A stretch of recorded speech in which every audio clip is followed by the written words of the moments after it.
2014, as we all know, is Derek Jeter's final season, and his first month of his last season is now in the books.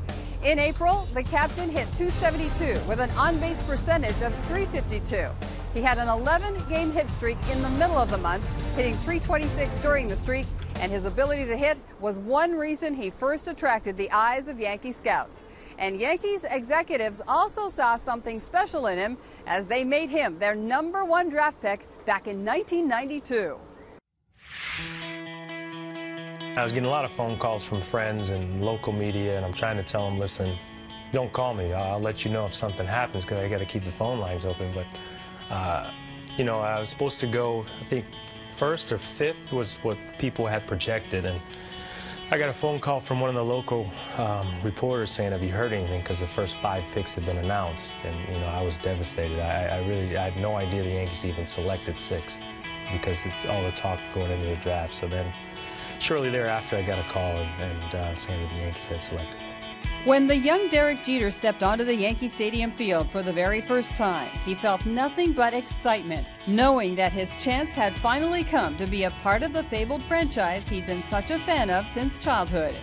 My uncle used to have season tickets, and I used to go visit my grandmother in New Jersey every summer. We used to go to the games all the time. I always hoped to play for New York, and I got lucky. But even Gene Stick Michael couldn't have predicted the career Jeter was destined to have. A surefire first-ballot Hall of Famer with 5 World Championships and well beyond 3,000 hits under his belt. It was a good contract for us. It worked out. It was good for him at the time. We gave him the security. But he didn't take advantage of it in love. He wanted to play that plus a lot more. And he did. He had makeup. And you can't always foresee that.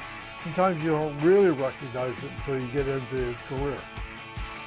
My first impression of him was that he looked athletic. I saw him in the spring, and he looked athletic, and he looked like he was going to be a player, but you couldn't really tell. He looked skinny, and he didn't have big power yet, but he looked like he could run, and he had agility.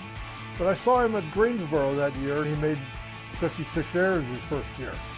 And I thought, 56 errors, that's a lot of errors, but I can relate to that because I made 56 my first year. Sometimes I think Derek used to see how hard he could throw the ball to first base rather than see how accurately he could throw it.